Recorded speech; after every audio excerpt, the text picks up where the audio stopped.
monde, j'espère que vous allez bien. Bienvenue à DG West Formation. Nous allons nous mettre tout de suite en mode Excelétitude et voir dès à présent le poste du jour.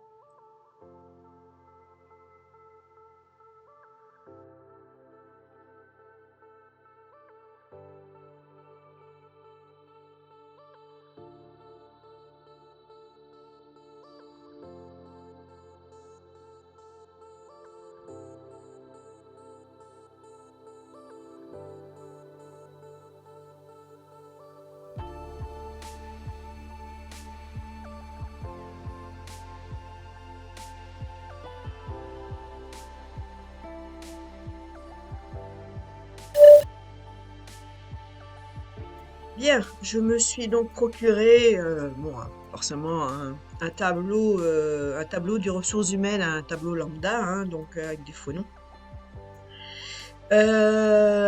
Sur ce tableau, je retrouve donc une colonne avec une ligne d'en-tête, c'est en ligne 1, où j'ai les noms et prénoms des salariés, les dates de naissance, les postes, date d'entrée, statut et le salaire net. Je vais donc commencer par, pour y voir un peu plus clair, je vais donc commencer par paramétrer mes colonnes, formater mes colonnes. Pour sélectionner une colonne, on se met dans la partie grise du tableau qui est au-dessus, où il y a les lettres, et je sélectionne la colonne B. Je vais les faire une par une, après je vous montrerai comment on peut sélectionner les deux colonnes éventuellement pour paramétrer en même temps. Donc je sélectionne la colonne B et je vais donc formater. Donc j'ai plusieurs possibilités. J'ai ce petit outil ici, dans le groupe nombre. Je clique sur la flèche et ici j'ai des accès rapides, comme par exemple la date courte ou la date longue. Donc je clique sur date courte, voilà ce que ça donne. L'autre possibilité que j'ai, je peux soit faire, donc toujours en mode sélection bien sûr, clic droit, format de cellule. Et là, je peux sélectionner date. Et aussi, la troisième possibilité que j'ai, c'est le menu contextuel qui est ici, ce petit carré avec la flèche. Je retrouve exactement le même écran que quand j'ai fait clic droit, format de cellule. Je choisis date. Et là, je me retrouve donc dans les types avec différents types de dates. Je peux choisir une date à partir du moment que je rentre une date, je peux avoir le jour qui s'affiche. Je peux avoir donc l'année en amont, donc ça tous pour les pays étrangers.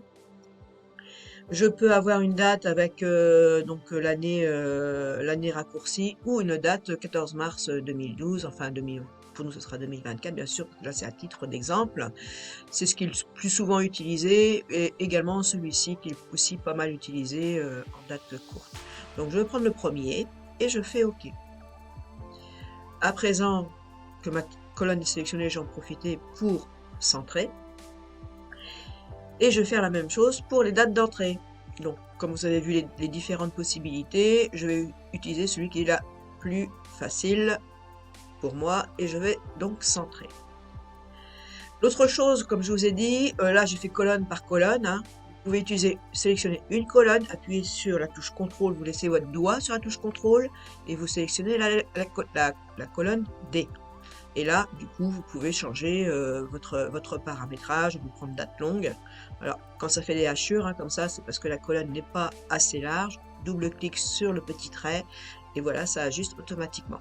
Bon, moi, je ne le voulais pas sous ce format-là, parce que je trouve que ça prend pas mal de dates, et j'en ai pas forcément besoin. Donc, je rebalançais en date courte. Donc, voilà pour le paramétrage des colonnes. Donc, vous avez bien vu, j'ai sélectionné la colonne, comme ça, si j'ai des nouvelles dates, ici, ça se mettra tout de suite en forme. 24/02/24, regardez bien si je fais entrer. Voilà. Bien. Je vais effacer ça. Je vais paramétrer ma colonne salaire net. Alors, pareil, j'ai un petit icône ici dans le groupe nombre qui est très pratique. Un petit billet avec des pièces. Enfin, je pense que ça ressemble à ça. Si je clique directement dessus, je vais avoir une virgule et 2 décimales avec le symbole de l'euro. Voilà. Cette chose-là, je peux accepter, excusez-moi, je peux également paramétrer aussi avec le menu contextuel, clic droit, format de cellule ou le menu contextuel qui est ici. Et je peux aller dans monétaire. J'ai donc 2 décimales derrière. Symbole, je peux mettre un symbole en euros. Et je fais OK. ça revient exactement la même chose. Sauf que là, c'est quand même bien plus rapide.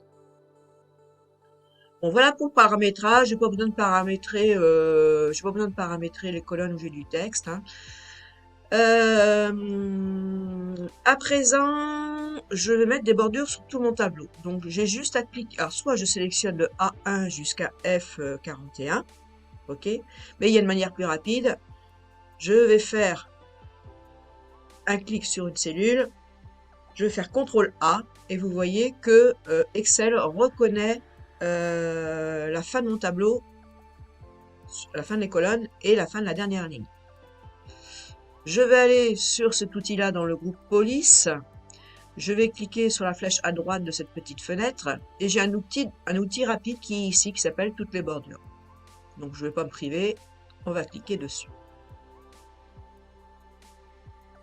À présent que j'ai fait ça, je vais sélectionner, donc je vais mettre en valeur moi, ma ligne d'en-tête. Vous remarquez que je ne sélectionne pas la ligne 1. Enfin, pour commencer, je peux éventuellement sélectionner ma ligne 1, mais pour mettre des couleurs, il va falloir que je sélectionne la plage. Ok? Donc je peux sélectionner ma ligne 1.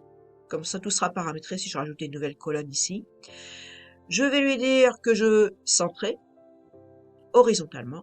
Et juste au-dessus, je vais centrer verticalement. Pourquoi je sélectionne verticalement? Regardez, si j'étire ma ligne entre 1 et 2 dans la zone grise ici, avec mon clic gauche, j'étire ma ligne, voilà. Je peux étirer ma ligne autant que je veux, tout sera centré dans la cellule. Si je ne sélectionne pas sur le verticalement, vous voyez que ça reste en bas. Voilà. Je vais en profiter pour mettre en 22 points, ou plutôt en 24 points. Je vais en profiter pour faire un renvoi à la ligne. Pour l'instant, ça ne se voit pas. Et vous voyez, si je sélectionne la colonne B, si je la rétrécis un peu, vous voyez que mon texte redescend en bas. Alors bien évidemment, hein, si vous ne voyez rien et que votre ligne est comme ça, il faut absolument descendre votre ligne et l'élargir. Hein. Bien, pour la mise en forme des textes, c'est pas mal. Maintenant, on va faire le remplissage des cellules avec de la couleur. Donc, on va sélectionner la plage de A1 jusqu'à F1. On va prendre ce petit pot de peinture qui est ici et on va lui mettre une couleur. Allez, je mets un bleu foncé. Comme on voit pas le texte, je vais décider de mettre de la couleur sur mon texte avec l'outil qui est ici. Couleur de police, je clique sur la flèche et je mets en blanc. Bon, ça a pas mal d'allure. À présent, je voudrais, dans les bordures, je voudrais spécialiser mes bordures. Je voudrais mettre, par exemple, une bordure rouge sur le bas de l'en-tête. Je sélectionne, alors je ne sélectionne pas toute ma ligne cette fois-ci, hein. Je sélectionne comme pour le remplissage, je sélectionne juste mon en-tête, mes titres, hein. Je vais aller sur la fenêtre, sur la petite flèche, mais cette fois-ci, je ne vais pas aller dans les outils rapides, je vais aller dans autre bordure. Je vais dire que je veux un trait épais. Alors donc vous voyez dans les styles, hein, j'en ai différents. Hein. Je peux dire que j'ai un trait épais, je veux un trait rouge et je le veux donc dans le bas. Donc dans l'aperçu, je le positionne sur le bas et je fais OK. À présent, je voudrais rajouter donc une colonne juste après. Enfin bon, j'ai pas rajouté de colonne pour le moment. Je vais me positionner seulement dans la cellule G1 et je vais marquer, je voudrais calculer les charges. Donc, hop, je marque charge. J'appuie sur ma flèche de navigation à droite. Je vais salaire brut. Voilà. Et maintenant, il faut que je formate donc ces colonnes-là. Alors, il y a un outil qui est merveilleux qui s'appelle reproduire la mise en forme. Mais pour reproduire la mise en forme, il faut s'appuyer donc sur une colonne déjà paramétrée. Je ne vais pas prendre une colonne de date, parce que si je prends une colonne date, ça va mettre les couleurs, mais ça va mettre le formatage aussi des dates sur ces cellules-là. Donc, or, ce n'est pas ce que je veux. Je voudrais donc un formatage avec des euros. Donc, je prends ma colonne F, je la sélectionne d'abord. Je prends mon petit pinceau reproduire la mise en forme, Et dans ma colonne G et H, avec mon clic gauche, je positionne mon petit pinceau pour avoir le formatage de la colonne et la mise en forme. À présent, je vais faire un calcul de charge. Bon, mettons que les charges sont à 23%. Je vais faire un égal, une fonction commence toujours par égal. Je clique sur la cellule F2, qui est ma première cellule à calculer, multiplié par 22, et je prends le pourcent qui est à droite de la touche M. Voilà, ça m'indique donc le montant des charges. Ici, vous voyez à droite dans ma cellule, j'ai une petit carré. On appelle ça une poignée de recopie. Donc, soit j'étire vers le bas, jusqu'en bas bien sûr, mais comme là mon tableau est un peu plus long, ce que je vais faire, et que mes cellules sont pleines à côté, sur le côté gauche, je ne vais pas me priver, je vais faire un double clic sur la poignée de recopie. Vous voyez, mon curseur se met en petite forme de croix, et là je peux y aller, je fais double clic. Et voilà, c'est fait. Dans la cellule H2, je vais faire mon calcul. Alors, j'ai plusieurs possibilités. Soit je fais égal, je prends ma cellule F2 plus ma cellule G2, je fais entrer, je prends ma cellule où j'ai ma formule et je vais la dupliquer en dessous en faisant un double clic.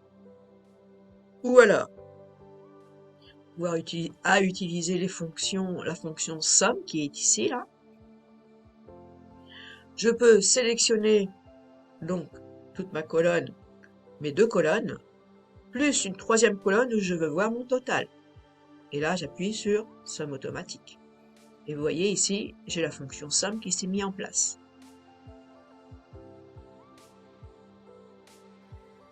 À présent, je voudrais insérer une colonne. Je voudrais calculer l'âge par exemple, de Martin Luther King, enfin tous les salariés.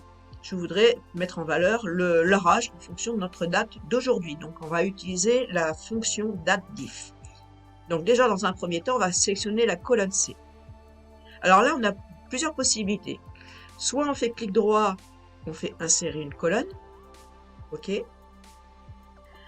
Soit j'ai une touche raccourcie qui est merveilleuse, qui s'appelle CTRL+, CTRL+, CTRL+, et ça vous ajoute autant de colonnes, et CTRL- pour supprimer les colonnes. Pour ce qui est d'insérer les lignes, c'est pareil. On sélectionne une ligne, on fait clic droit et insérer, ou CTRL+, CTRL- pour insérer une ligne. Là, je vais marquer âge. Et à présent, je vais donc utiliser cette fonction qui s'appelle dateDiff. dateDiff, qui est une fonction cachée de Excel, mais qui fonctionne toujours. Je vais vous expliquer comment elle fonctionne. Alors forcément, là, ma colonne n'est pas paramétrée. On va la paramétrer tout de suite. On va sélectionner la colonne C. Vous voyez que le paramétrage s'est mis en mode date comme à gauche. Et dans mon groupe d'outils, sur l'accès rapide, je vais mettre en mode standard. Vous voyez, 34 ans pour Martin Luther King. Pardon, c'est pas Martin Luther King, c'est Luther Merlin. C'était un peu trop peur.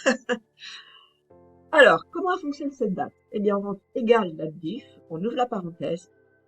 Ici, on clique sur la première cellule, point virgule. On indique la fonction aujourd'hui, qui est en fonction d'aujourd'hui, va se mettre à jour pour l'année prochaine.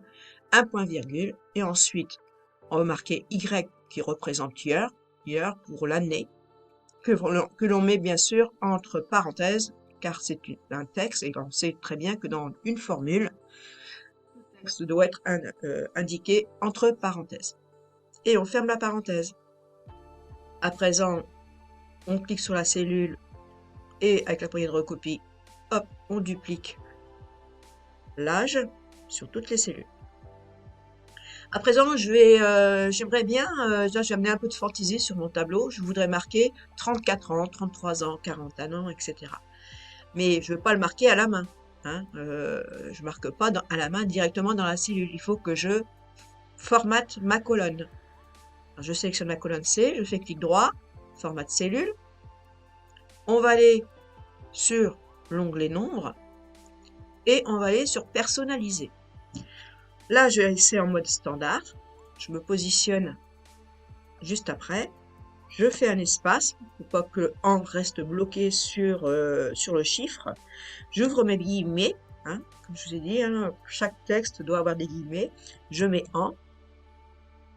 Bon, à présent, je voudrais donc insérer une ligne au-dessus de mon tableau pour pouvoir lui donner un nom. Donc, première chose, je vais sélectionner ma ligne pour pouvoir insérer une ligne au-dessus. Donc, comme je vous l'ai dit tout à l'heure, hein, clic droit, insérer, ou alors CTRL+ pour rajouter des lignes, CTRL- pour en enlever. Dans cette ligne-là, je vais rentrer donc un texte et je vais donc montrer deux possibilités. Soit je sélectionne mes cellules et je fais fusionner et centrer, soit j'aligne mon texte sur la largeur du tableau. Et entre nous, comme je le dis toujours à mes stagiaires, évitez de les cellules fusionner, car si à un moment donné vous voulez utiliser des fonctions, ça peut vous créer des problèmes. Donc, dans un premier temps, je vais donc élargir un peu ma ligne pour voir ce que je fais. Je vais marquer tableau des ressources humaines dans la première cellule.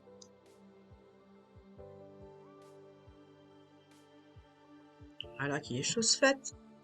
Et à présent, cette cellule-là a 1. Donc, je vais vous montrer comment on fusionne et comment on défusionne. Et ensuite, donc, je vais vous montrer comment on fait un alignement sur l'entête du tableau. Donc, je sélectionne ma cellule A1. Alors, voyons, ça va mal. Je sélectionne ma cellule A1 jusqu'à I1, donc la plage de A1 jusqu'à I1. Et là, j'ai un outil qui s'appelle fusionner et centrer. Donc là, ça me le fusionne tout de suite. On peut mettre un alignement aussi vertical pour voir donc que ce soit bien centré dans toute la cellule. Pour défusionner, alors vous voyez ici, j'ai qu'une cellule. Ici, j'ai plusieurs cellules. Ici, j'en ai qu'une. OK? Donc pour défusionner, ben, on clique sur le même outil. Comme on est en mode sélection là, maintenant je vais vous montrer comment on aligne sur la largeur du tableau. Soit on fait un clic droit format de cellule, ou on va sur le menu contextuel. Et là, dans alignement horizontal, on clique sur la flèche et on fait centrer sur plusieurs colonnes tout simplement. Je fais OK. Et vous voyez, j'ai l'impression que j'ai fusionné mes cellules, sauf que j'ai bien toutes mes cellules. Ce que je vais faire, je vais dire que je le veux en gras. Allez, je vais le mettre en 26 points. Et pourquoi pas le mettre en couleur. Je pourrais peut-être le mettre en couleur bleu foncé, comme le remplissage des cellules.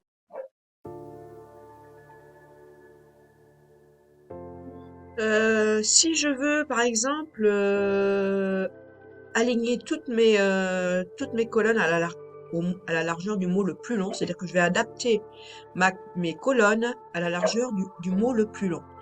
Pour cela, je vais cliquer entre A et 1, j'ai un triangle ici. Je clique ici et je fais un double clic sur un petit trait, n'importe lequel, qui est entre chaque lettrage. Voilà. Et là, ça adapte toutes mes colonnes à la largeur du mot le plus long.